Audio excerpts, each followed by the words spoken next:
this is Jen from Winrose Fiber Studio, and welcome to Crochet Boho Rings number 2. For this project, you will need a DK weight cotton, scissors, a 3.25mm hook, a yarn needle, and 4 stitch markers. I'm using Kotlin by Knit Picks in the color Surf. So let's jump right in. We're going to start by chaining 2. See how I'm holding the very first chain? It just makes the opening a little bit larger. And then we'll work 7 single crochets into that opening, the second stitch from the hook.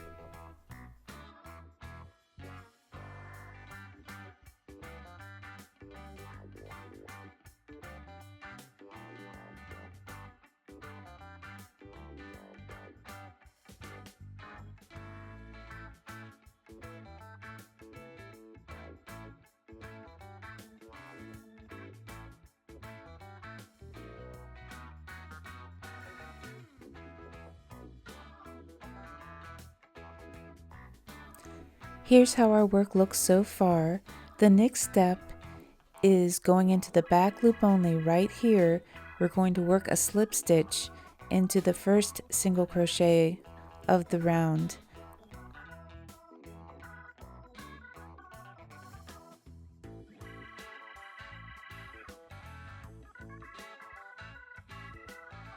Go ahead and place your first stitch marker into the slip stitch, and now we'll be moving on to round 2.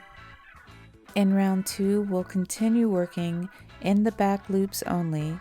Chain 1 and then work 5 single crochets in that same stitch. Remember, only through the back loop.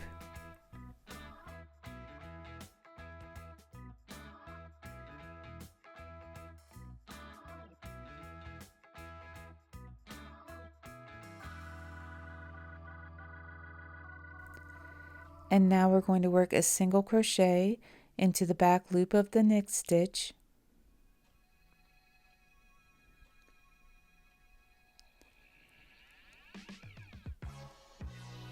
It's time to place our next stitch marker right through this stitch, the one that you just made.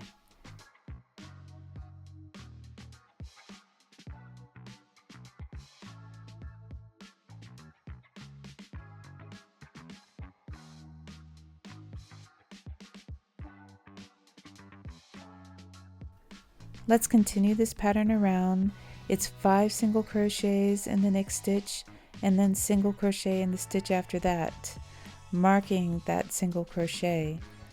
Repeat this 3 times, remembering that we're working in the back loops only in this round.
Your last single crochet will be worked into the back loop only of the slip stitch from round 1. This is the next stitch that contains the stitch marker. After you work that single crochet, go ahead and replace the stitch marker in that stitch.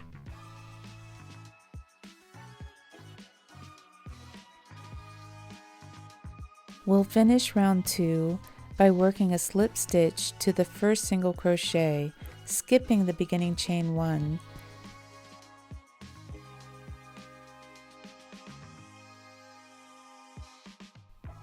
And here's a look at our work after round 2. On to round 3. We'll be working in the back loops only, single crochet in the next 4 stitches.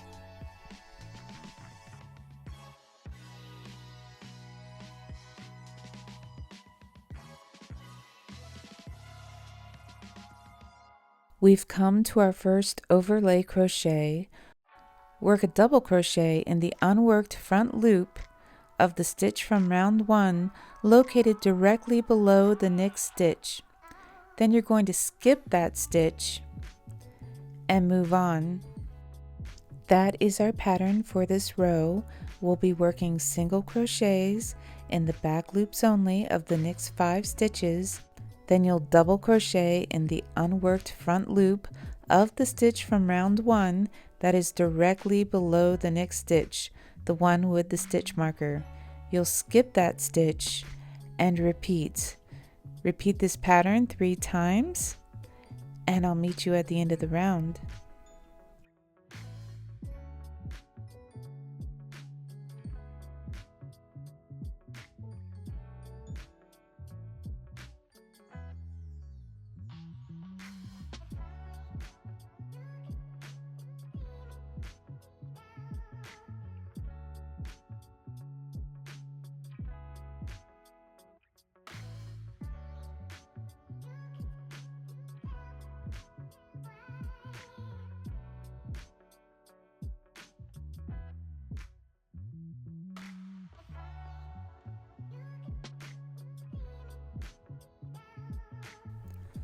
You can see that I'm removing the stitch markers as I work my way around.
After completing the last double crochet, single crochet into both loops of the very next stitch, and then you'll slip stitch into the stitch next to that. Once again, working through both loops. I'm going to remove the last stitch marker, and let's have a quick look at our ring after round 3.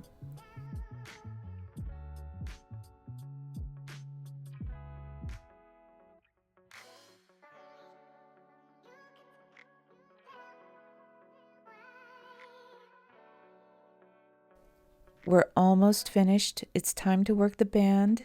Start by chaining 1 and turning. We're going to skip the first stitch and then single crochet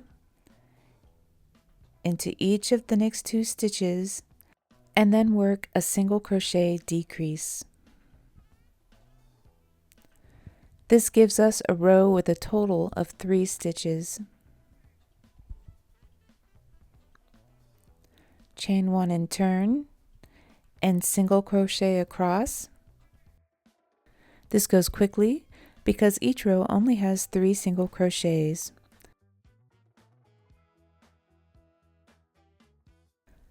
Repeat row 2 until you are 1 row short of your desired band length.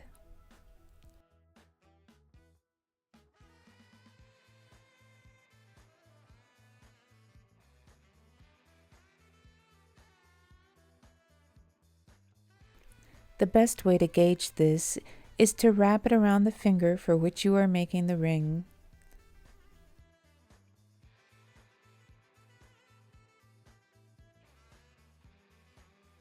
When I wrap my ring around my finger, You can see there's just about enough space for one more row.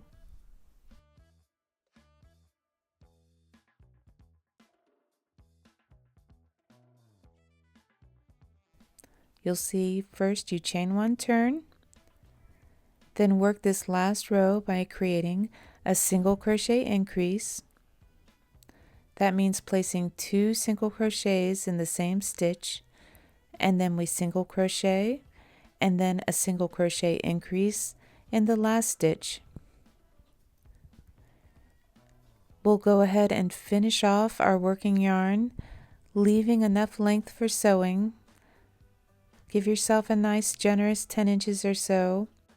Pull this tail in through your loop, and now you're ready to start your finishing work. I'm going to start off by weaving in my beginning tail. I like to carefully weave it through the base of the stitches on round 1. And you will always see me taking my time weaving in ends. I am a big believer in finishing work. You work so hard on your projects and you don't want them to fall apart. If you made the first boho ring pattern, this is all going to look very familiar because this band is finished off in the exact same way. With the right side of the ring facing you, you'll be folding up the band toward the opposite side of the ring face. You can see that I'm counting 7 stitches on the top and the bottom, and that leaves 5 stitches, and these are the stitches that we'll be sewing our band to. So when you're sure you have the right stitch, you're just going to whip stitch your band to the opposite side of the ring face.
I'm on my last whip stitch,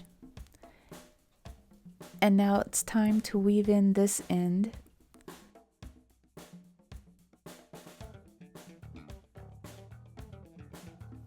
I like to make sure that the edge of the band smoothly connects to the edge of the ring face, and then I weave in my ending tail.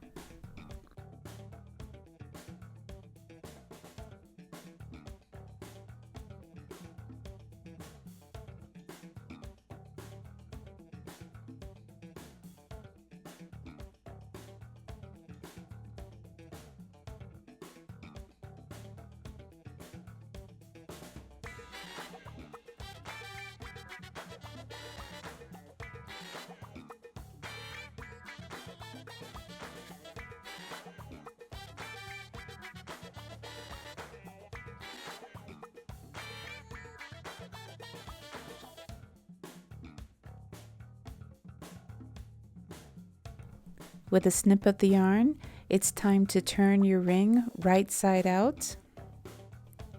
The ring band is about 1/2 inch wide, and the front of the ring is about 1.25 inches long. I actually have one more variation of the boho ring. Let me know in the comments below if you would like to see that. I also make these rings 2-toned or 3-toned, and I'd be happy to show you that as well. I want to say thank you to my sweet friend for being my ring model. If you enjoyed this project, please hit like and subscribe. I post videos every Tuesday, and I can't wait to share more patterns with you. Thank you so much, and I'll see you next time.